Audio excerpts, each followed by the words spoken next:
The Long Road to True Happiness by WierdRandomTina. Chapter 36. True Happiness, Part 2. After exiting Poppy's pod, Milton planned to head over to Milton Moss's to see if the veterinarian needed assistance with anything.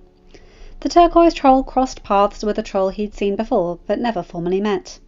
Baja, a periwinkle troll with wavy orange hair. She was heading the opposite direction to join a wood-carving class that was starting in 20 minutes. "It's not too late to join if you want," Baja offered. Then she shrugged. "If you wanna. If that's something you're into. If it's not, that's cool too. Just thought I'd mention it. By the way, nice colours, especially the bold indigo hair." Baja's laid-back attitude, offering fun activities but not having the aggressive friendliness of most trolls, made Branch add her to his short mental list of trolls he'd like to hang out with sometime. He responded, "Thanks. As for the wood-carving class, I have quite a few projects that I need to start today, so I'm going to have to pass. For now, anyway. Will there be another class sometime soon?" Branch had wood carved many times before, but for construction and practical purposes only, not to make art or have fun. "Yep, there's one every Thursday, until the end of autumn, but sign-up does end today. I could put your name in for you, if you want." "Sure, that would be great. Thank you, Baja." She shrugged again. "No prob. See you next Thursday, Branch." As Baja headed off, Branch was about to continue to Milton's when someone spoke behind him. "I must agree with Baja, mate." Branch didn't need to see the arrogant face to know who the voice belonged to, but he turned around anyway. Sure enough, there he was, his purple eyes gleaming with mockery. "You have very nice colours indeed, Branch." Of course, Creek was only being nice because Baja and a few random trolls were still in earshot. So Branch returned the favour. "Thank you, Creek. That's so very kind of you." The two trolls stared at each other with coldly polite smiles, so cold that ice could have formed on their faces. As soon as the area was clear of bystanders, Creek's true personality showed through. "At least now you finally look like a real troll, even though you still fail to behave like one." Branch's smile did not falter. "Funny. You look like a real troll, yet you behave like a rat." Branch had the pleasure of witnessing the exact moment Creek realised the tables had turned. The belittling comments no longer had an effect on Branch, while the former grey troll had discovered how to get under Creek's skin. The flabbergasted look on the chill troll's face. Oh, was it ever satisfying. But Branch didn't want to pick a fight. Sure, back when he was grey, responding with anger and hatred was automatic in every situation. But now that fire had been put out. Now that he felt happy on a regular basis, that kind of petty conflict was of no interest to him. "Look, Creek, the fact is you can't stand me and I can't stand you. So the logical thing to do in this situation would be for you and I to avoid each other, would it not? I will gladly stay out of your hair, provided you stay out of mine." Without waiting for a reply, Branch spun around and continued on west. A twinge of annoyance was forming in his belly, especially as he recalled how that hairball had treated Poppy. But Branch quickly brushed it off. She didn't continue to dwell on that past interaction, so neither should he. Everything had worked out in the end. Speaking of which, he was surprised that Creek hadn't mentioned anything about Poppy. Surely he had heard the news by now. Hare, for all Branch knew, he had seen them together at the dance. "He's probably reserving those taunts for another time." Or perhaps, Branch grinned again, Creek was out of sorts from getting his own words thrown back in his face. Either way, Branch wasn't concerned over what Creek may say about his relationship with Poppy. He didn't need or want that hairball's approval. Meanwhile, Creek headed for the village centre, successfully maintaining a tranquil demeanour despite the irritation burning inside him. He couldn't figure out what the fudge Poppy saw in Branch. even with his new colours, which, for the record, weren't that nice at all, he was still an uninteresting grump who lived under a rock, hair-bent on making everything else overbearingly safe. Even the rest of the trolls suddenly loved him. Suddenly, the whole village was talking about Branch, praising Branch, asking Branch for favours. Did they all forget that he was an outcast, a miserable loner who did nothing but try to ruin their fun? Branch was no good for Troll Village, and no good for Queen Poppy. Hopefully someday they will all wake up and see that I was right. And when that happens, I'll be there to lift Poppy's spirits, be by her side once again, as I was always meant to be. Before Poppy and Branch knew it, they were back in the Queen's large magenta pod, snuggling on her comfy bed under her soft blankets, or looking through a random photo album scrapbook. Here's a photo of me in the snack pack after my princess coronation. This is my favourite pic of Biggie and Mr. Tinkles. They look so cute with matching outfits. Aw, I love this one. Look, it's the first photo ever taken of Smilton. Branch's face suddenly turned towards Poppy, one of his dark blue eyebrows raising up all the way. What the fudge is Smilton? Poppy stared at him incredulously for a few seconds before giggling madly. Seriously? Smilton! It's Smidge and Milton. You know, their couple name. Their names smushed together? You've never heard people do that? Nope, I have not. So what would ours be? Pop Branch? Broppy? No. You never name yourself and your partner. Someone else has to do it. Besides, someone else already has. Biggie.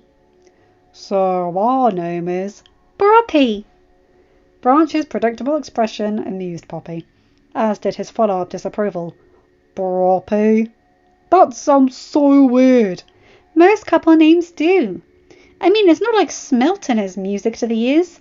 They're meant to be cute and funny and goofy.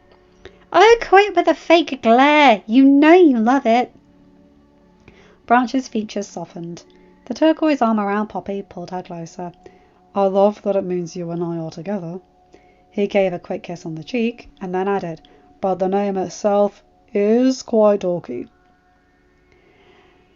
Narrowing her eyes, Poppy continued the banter.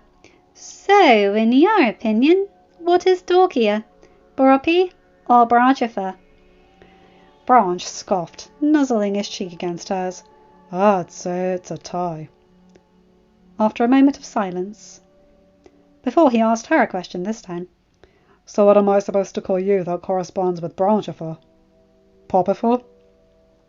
Poppy grinned like a maniac. There's someone who dislikes these dorky nicknames. He sure is eager to go along with them. Yes, I super duper love it. Poppifer it is. It sounds ridiculous. Of course it does. For the 100th time, Branch, it's a nickname. That's the point. As their silly giggles faded away, Poppy set the album aside so they could 100% focus on snuggling. The pair laid down properly, pulling the covers up to their chins and settling in for the night. Poppy closed her eyes as she thought about the handsome troll next to her. His strong arms were surrounding her entire upper body, like a second blanket. His breaths were slow and even, and several strands of their hair had subconsciously begun to weave around each other. Part of her couldn't believe that this troll used to be so tense and unsure in her presence, reject any of her attempted affection, and scowl 24/7. That seemed like 100 years ago. Yet, this new troll was still Branch. The true Branch. He still made sarcastic comments, and his outlook on situations still tended to lean more towards pessimism. But it was a reasonable and healthier amount. He wasn't upbeat and exuberant by any means, but you would clearly see pure happiness glowing in his warm blue eyes, and to hear it in his honey-smooth voice. Branch was still not a fan of glitter or extra sugary treats or max volume music. But hey, he scrapbooks now and then, eats plain treats and listens to some music. He acts like the other trolls, but in his own way. Poppy was glad that Branch still had some cute, shy moments, especially when his cheeks shifted from turquoise to that lovely dark mauve. However, she also adored his little extra bits of charming confidence, like the day after his colours had returned, when he pulled her close and kissed her cheek with no hesitation. How he didn't move away from her when the snack pack showed up. And now, here he was, giving her soft reassurance about their relationship. It may take some time, but it will work out. No amount of time or distance apart could ever weaken our love. Poppy's heart swelled at the recent memory. Everyone sees me as the one who lifts his spirits, but he also lifts mine. I know I can always count on him, for anything. She half opened her eyes to steal a glance at her sweet boyfriend. He had his eyes closed with a content little smile. She let her eyes shut again and shifted closer to him, even though she was quite sure there was already no space remaining between them. He's so perfect. I couldn't ask for a better partner. Basically, Branch has a horrible nightmare of Bobby getting killed by a Bergen, but I am not reading that aloud. No! Branch sprang up in bed, his own caterwaul jolting him awake. Beside him, Poppy sat up almost as quickly. Branch? Recognizing the telltale signs of a nightmare, she instinctively prepared to initiate one of her comforting hugs. But instead of letting her arms settle around him, Branch blocked them.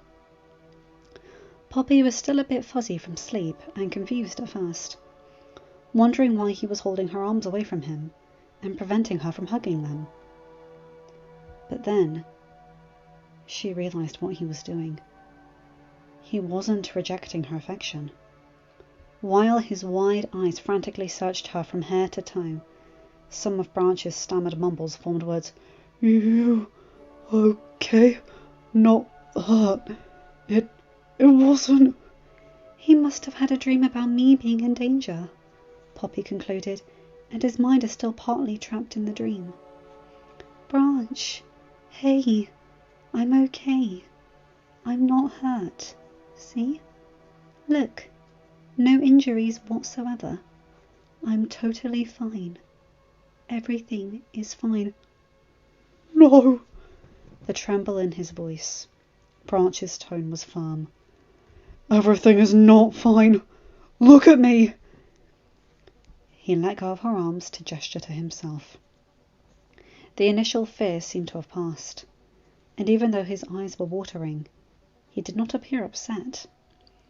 Instead, based on his hardened expression and the fire in his eyes, it was almost like he was mad, trembling and crying and freaking out like before, dreaming of Bergen attacks and you getting injured, and I can't do a darn thing about it. I haven't had a single dream like this since before I regained my colours. He sighed, his shoulders suddenly slouching, as he stared down at the blanket. I thought I would be past this. Poppy's heart broke into a million pieces at the dejected state of her beloved boyfriend. She hadn't seen him look so down since he was stony grey. That deep frown, those worry lines, the clenched fists, the drooping ears.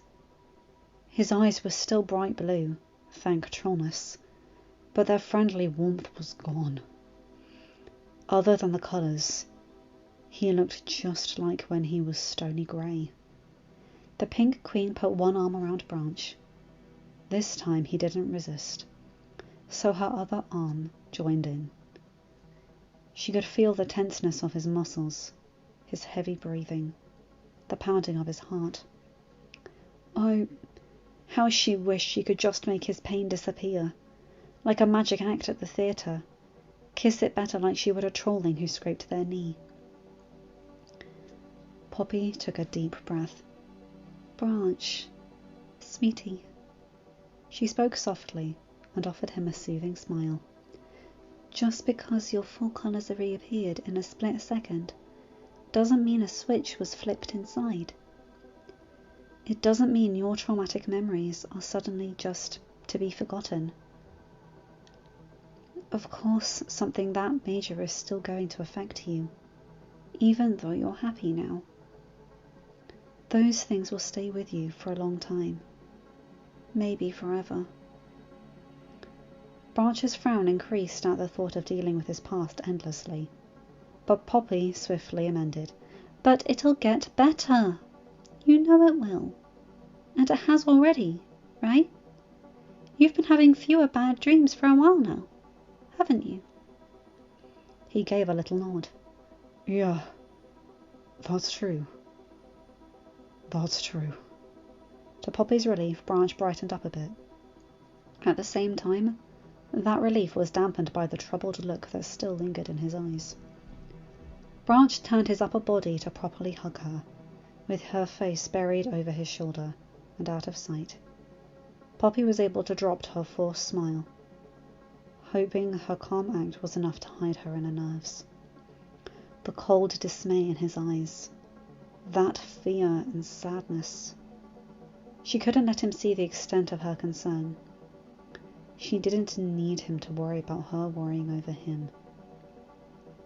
After a minute, Branch yawned, keeping Poppy in his arms as he settled back down, therefore gently taking her with him.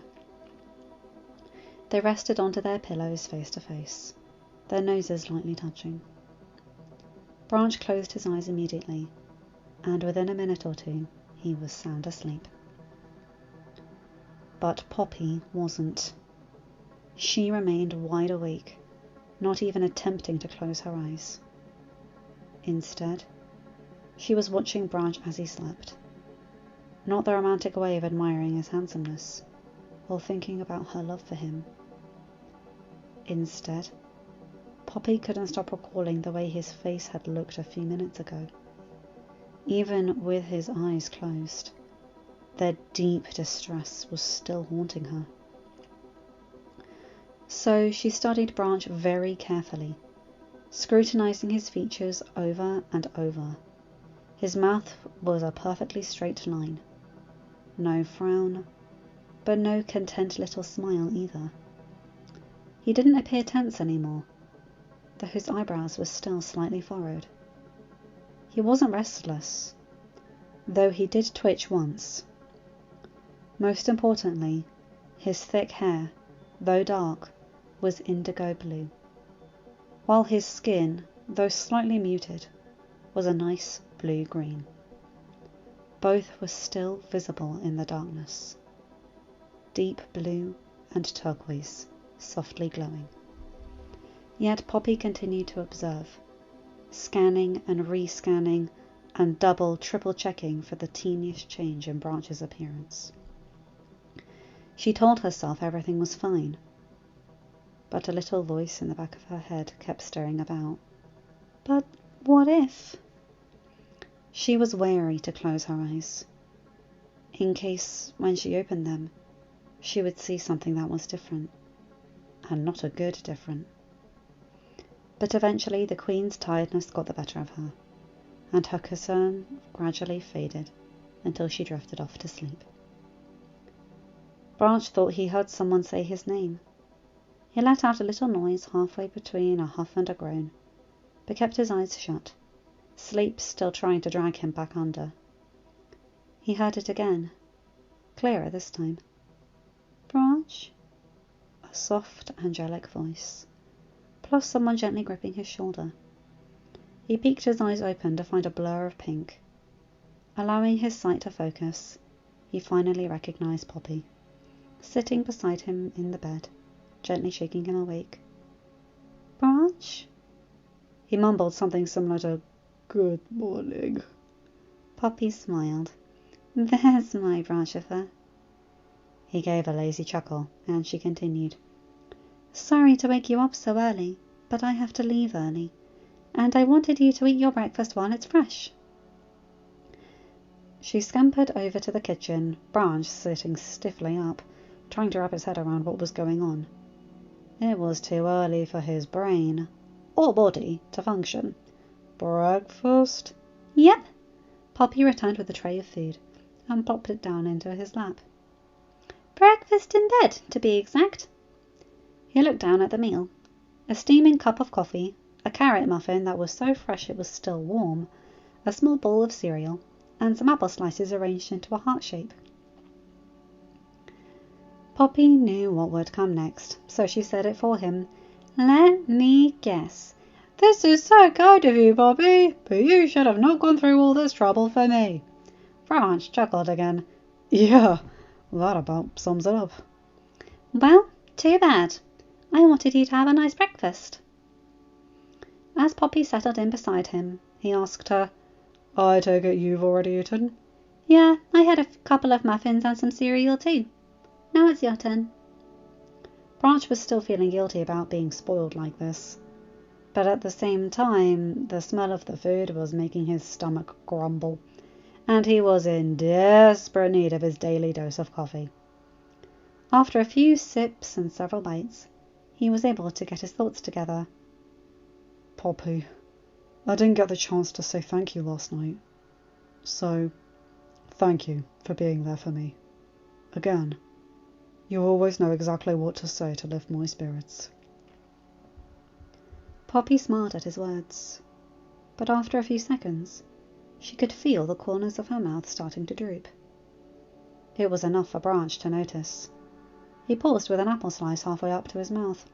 "What's wrong?" "Oh, nothing. It's no big deal." He was feeling much better now.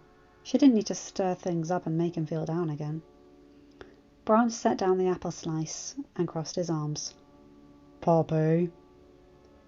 Whether it was the stern hint to his voice, or the steady caring and concerned gaze, or a combo of both, she spewed out the truth. "It's just, last night, I thought that maybe you were so upset, and you looked so discouraged. I was kind of worried you might lose your colours again." Branch's eyes forgot to be drowsy and instantly flew open. "No!" He reached his arm around her so quickly he almost disturbed the breakfast tray. "No, no, no! Of course not, Poppy. Hey, look at me. I'm not going to lose my colours again." She looked up at him with such big, desperate eyes. It was strange to see her look so insecure, while he was feeling so confident. "I won't lose my colours again.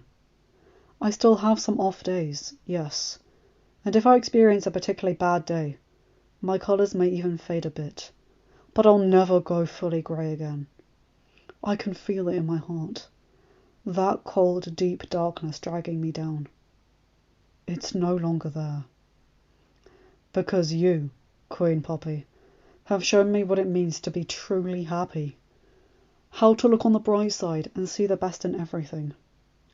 I may have not been able to forget the negative feelings and things that have happened to me, but I won't forget the positives either." Branch decided to add in one final point to help lighten the mood. "Besides, if I somehow ever do forget how to be happy, I know you'll smother me in kindness until I remember." His little joke succeeded. Poppy let out her signature cute chortle, her upbeat manner returning. "That is true. I would do that." Her beautiful fuchsia eyes hardened with seriousness as she added, "I'd help you find happiness 1,000 times, Branch."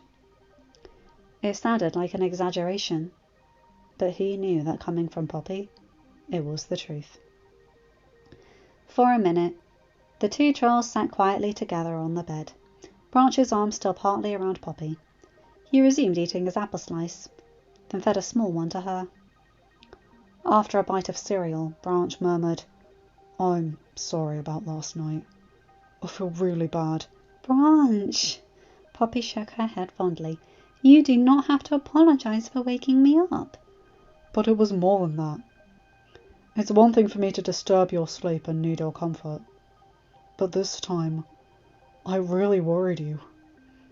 You were afraid that I might go back to the way I was before, afraid to see me depressed again, and probably afraid of losing me." Poppy's slow nod and sad little smile confirmed it. He continued apologetically. "And I was blind to all of your concerns. Going grey was, for whatever reason, the one thing that didn't cross my own mind. So I never considered it could cross yours. I'm sorry, Poppy. The Pink Queen knew where this was headed, to him thinking he's a burden again. She could practically read his unspoken thoughts. I have collars now, and I'm still a knot in your hair.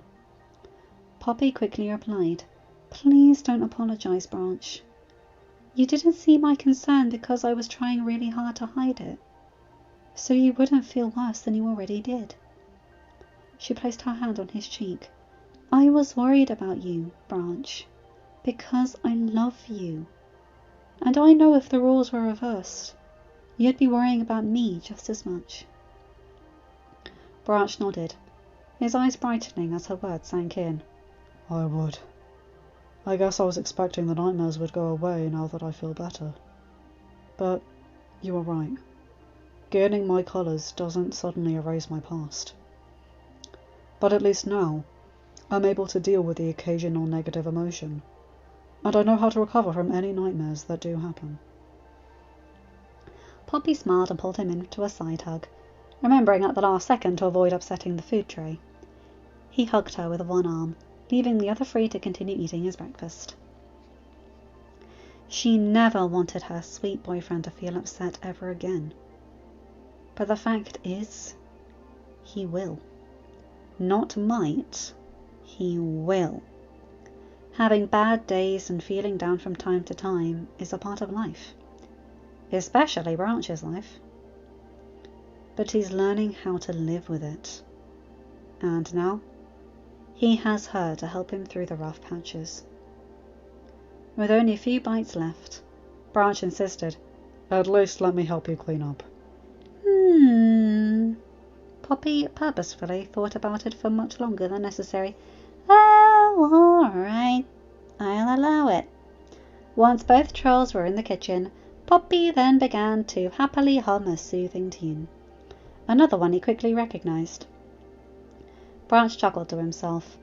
It was hard to believe he remembered so many songs so easily, considering most of his life had been spent in pure silence, and any bits of music he came across were firmly ignored.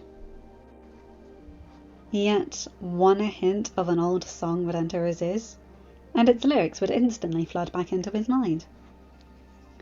Branch smiled at his beautiful pink girlfriend, her ponytail cutely swaying side to side as she hummed, danced, and cleaned simultaneously. She made her way over to the sink, now with her back turned to him. He paused his own clean-up as he waited for his moment. Poppy let the volume of her humming increase as she placed the dishes in the sink. She was always lively first thing in the morning, but having Branch here with her took her cheerful energy to a whole new level. Her humming paused for a second as she took a breath to start the chorus. 'Cause I'm gonna love you for the rest of my life. But Poppy gasped instead when she heard said chorus being sung behind her, in that smooth, flawless, angelic voice. She spun her body around as her boyfriend continued. I'm holding you safe here in this heart of mine. I can't live without you, 'cause my soul would die. Poppy stood there, looking pleasantly surprised, just watching him with her hands clasped over her chest. It looked like she had no intention of joining in. Her plan was just to listen, to fully appreciate his lovely singing without any interruptions. You know I'm telling the truth. I'll spend the rest of my life loving you. I'm sorry, I don't know the rhythm of that song. Her strong, unwavering gaze, beautiful fuchsia eyes glowing with adoration, didn't make Branch feel awkward or embarrassed, or self-conscious at all. If anything, her silent admiration boosted his confidence. As his beautiful voice trailed off, Poppy smiled. It was probably sappy and crooked, but she didn't give a hair. As far back as she can remember, Branch never hummed, never whistled, never tapped his feet or nodded his head in tune, never even spoke of a song. That made every bit of his casual singing even more special. And even though he was merely reciting the lyrics, she could tell from the glow in his eyes that he had meant every word. Poppy wanted to lunge at him and tackle him to the floor, but after such a genuine performance, he deserved a gentle hug. So she stepped forward slowly. He did the same, and they met in the middle. She nuzzled into his shoulder. "That was lovely, Branch." "Thank you, Poppy." Branch hadn't sung aloud like that since the coronation dance last week, and although he remained quiet, he felt an urge to continue singing. Now that he'd gotten another taste of it, he was craving more. That feeling of joy when he sang as a trolling was finally there once again, and to watch Poppy practically melt like ice cream on a summer day as he sang to her, he felt like he was drowning in happiness. Their hug time bracelets pinged while they were already in each other's arms. She felt Branch flinch slightly as his green bracelet flowered, and she stifled a chuckle. After one final squeeze to fulfill hug time, Poppy pulled away, beaming at Branch with a smile that was brighter than the sun. "I guess I should get my party supplies together and head out. I hope you enjoyed your breakfast." "Of course I did." He had received a fancy breakfast made especially for him, hadn't even needed to move from his bed, and got to cuddle with his girlfriend. He couldn't even attempt a sarcastic remark. "We'll have to plan another day to get together. Like you said, once things calm down a bit and we get ourselves organised, we'll figure out proper hangout times for just the two of us. Hey, maybe I can come over to your bunker on the weekend. You said you've changed some stuff around and I'm dying to see what you've done." "I'd like that. Although don't get your hopes up. The new changes aren't that exciting. There's nothing major." "Major, minor, doesn't matter. Anything different is exciting." Poppy skipped over to her second closet dedicated to party supplies rather than clothing. Branch followed along. "Is there anything I can do to help?" Poppy paused, looking like she was about to decline his offer, then changed his mind. "Well, I'd be lying if I said no, so if you really want to, here's my list of craft supplies I'll need for today's festivals. You can start grabbing those from my craft drawers, and I'll work on gathering stuff from this other list, okay?" Branch nodded. "Sounds good." And set to work. But as he approached her craft table, he silently cringed. The entire area was, well, a mess. There was no cupcakes and rainbows way to say it, except perhaps that it was a colourful mess.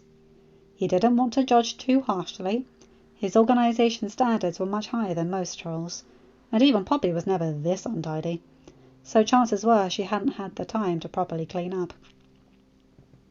Bits of scrapbook materials were all over the table, the floor, and even the chair.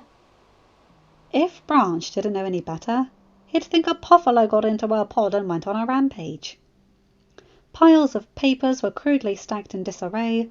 Above them, sheets of felt were hanging out on the shelves, and below them pipe cleaners were sticking out of half-open drawers. A bottle of glue was knocked over and leaking onto the table. Branch quickly cleaned up the small puddle and popped on the lid. Varying sequins dotted the area like stars in the sky, and he even spotted a few stray googly eyes. Yet when Branch read over her list, her swirly writing was surprisingly organised, with the detailed items and side notes listed by level of importance in categories and even subcategories. It almost reminded him of his emergency ration records. Most items Branch was able to spot in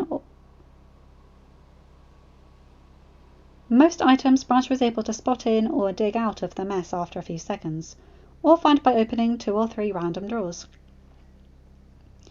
Poppy finished her list before him, so he pointed out the items that needed clarification or he couldn't find, and she gathered those in under a minute. "Pardon the mess. I've been meaning to clean that up." "Don't worry about it. I know you've been busy. I can help you reorganize it if you'd like. Poppy instantly looked wary. Oh, thank you for the offer, Branch, but I kind of prefer to organize my craft supplies on my own. I have this thing where I like certain things in certain places. That's okay. Trust me, Poppy, I get it. You have your own individual system. You do not have to explain that to me. I know I wouldn't appreciate it if you came into my bunker and started relocating my belongings. Poppy looked relieved. Okay, good. I'm glad you understand. I don't want to dismiss you or hurt your feelings, but this one time Smidge cleaned up my table for me, and please don't tell her I said this because I really appreciate her efforts, but it drove me nuts trying to figure out where she put everything. The felt was where the paper should be, and some of my papers got bent. And my glitter pens were in with my regular pens, and my scissors were in the wrong drawer, and gah! Branch laughed and pulled her in for another hug. He had never heard the carefree crane sound so much like himself. Poppy was the one to end the embrace again. I think I already said this, but I really should get going. Branch glanced at the clock. Oh, shoot! Yeah, I'd better get going too. I need to talk to the construction crews before I start repairs on the... Why are you giggling at me? Poppy's response was more giggling. You have a... She pointed towards his torso. A little... Yeah, I know. I'm covered in glitter. Branch glanced down at the blue specks on his vest, the line of gold up his arm, and the rainbow of dots on his hands. And he just now noticed a few golden sparkles on top of his foot. He smiled to cite his inward sigh. For the record, I still hate this. Ah, but you look so cute when you're all sparkly. Uh-huh, sure. Cute or not, glitter is still a pain in my... Oh, now what's so funny? In addition to her stifled giggles, Poppy's gaze was bouncing from his eyes to his cheek. He sighed. Let me guess. It's on my cheek as well. Yep. She skipped over to the kitchen counter to grab a blue cloth, dampening it under the faucet, then just as quickly scampered back over to Branch. He reached out his hand to receive the cloth, but Poppy completely ignored his hand and brushed right past it to stand right in front of him. He didn't need to ask what she was doing, as her hand with the cloth started to race towards his cheek. As the cloth contacted with his glittery cheek, it brought back vivid memories of a nice picnic interrupted by a cupcake icing blunder. Judging by the sly grin she was barely trying to conceal, it had crossed her mind too. Thankfully, Poppy's assistance was not nearly as cringy this time. Maybe because they had confirmed relationship now. Maybe because his self-esteem was higher. Maybe because getting glitter over him was inevitable when dealing with craft supplies. Most likely it involved all three. Since Branch was just standing still and patiently waiting for her to finish cleaning his cheek, he occupied himself by admiring her pretty features. Her irises were not solely fuchsia. There was a vibrant magenta, some hot pink, lined with a deep rose pink, plus the tiniest hint of orchid purple, all combined to form a single spellbinding colour. Her bright white freckles were the only type of sparkle he liked. Speaking of which, he couldn't help but notice that Poppy had acquired her own pattern of glitter. Some speckles of purple were mixed in with her freckles, and even some in her deep magenta bangs, as well as a large smudge of green across the front of her blue dress. The hair and face probably an accident, but Branch wouldn't be surprised if the dress was on purpose. He was still waiting. Her soft cloth was still gently rubbing his cheek. There must be a lot of glitter there. Either that, or Poppy was purposefully taking her time. He began to suspect it was more toward the latter when she finally pulled the cloth away. It was only so she could move on to the next glitter spot. The way she gently supported his arm when it wasn't really necessary. How extremely meticulous she was being, though the skimpy gold skim could have easily been wiped off in 3 seconds max. Yep, definitely the latter. Her slow and tender continuous touch was giving Branch goosebumps. In addition, she was standing needlessly close to him. So close it was making his heart thump and his mind fuzzy. Poppy's casually innocent face was feigned, She 100% knew what she was doing and what it was doing to him. With his arm clear after what seemed like hours, Poppy brushed off the gold on his foot with 2 swipes of her ponytail, then focused her attention onto his vest. Branch's heart leapt up into his throat as she delicately moved the cloth several times over his open chest. He was quite sure there was no glitter on the skin. Then she attempted the actual vest, alternating between light shaking and brushing with her hand to get the blue sparkles out of the sewn-together leaves. Lastly, his hands. Poppy was successfully cleaning off the glitter. However, it was more of a caress than a wipe. He had seen her glitter-cleaning skills before, on herself as well as other trolls, and she was always far from gentle. Branch never imagined that having pesky glitter specks all over him could have any benefits. Yet here he was. Once he was as spotless as possible, still some lingering on his fingers and vest, Poppy tossed aside the now sparkling blue cloth, reached into her hair and handed him a white bottle. "Here, take this. It's a special soap that's great for cleaning off glitter. It works on skin, hair, clothes, furniture, pretty much anything." Thanks. Branch was still feeling lovesick from all the physical contact, so he couldn't stop himself from blurting out a cheesy question. But am I still cute when I'm not sparkly? He was expecting a giddy response, such as, "Of course you are, silly," or "You bet, Branchy." Instead, the Magenta Queen remained very solemn, alluringly so. Her answer was one smoothly spoken word. "Very." Her head was tilted coyly, and she was patting her eyelashes at him as she took one slow step forward. Branch's heart was racing faster than a flyer-bug with a sugar rush. Poppy could probably hear it by now. Hell, she was standing so close she could probably feel it. Her eyes flickered down to his lips, then her hands slowly raised up to rest on either side of his face. As her bright pink face got nearer, his eyes drifted shut. His heart swelled like a balloon as he anticipated her lips pressing and moving against his. But their lips didn't touch at all. Instead, she rather firmly rubbed her nose back and forth against his, causing his eyes to fly open in mild surprise and hazy confusion. Then she stepped back, a wide smile now on her face.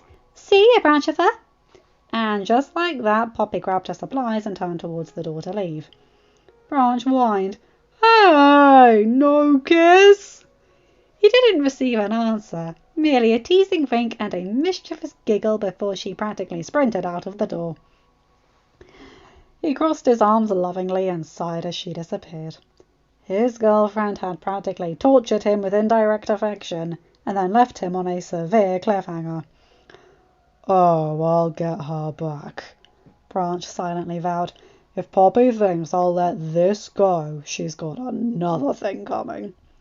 Considering his head was still fuzzy with a longing for the missed kiss, it would be difficult to forget about this tease even if he wanted to. Branch roughly shook his head, trying to get his thoughts together. "Now, let's see if I can regain enough focus to function properly. If I mess up on any of my projects today, I have my beautiful girlfriend to blame." End of chapter. Hi guys, hope you enjoyed that one. Oh my god, that flirting at the end was making me go pink. Oh, these crazy kids, I love it. I love it, I love it, I love it. Oh my god. Her comforting him and making him breakfast. Him helping her out with her crafting even though he hates glitter. The intimacy, oh jeez, this is killing me. And the whole thing with the couple names at the beginning, cute. And of course him singing again, absolutely beautiful. Anyway, you guys know the drill. Like, comment and subscribe and hit that bell to get notified whenever I upload a new video. Have a good day, night or whatever time zone you're in.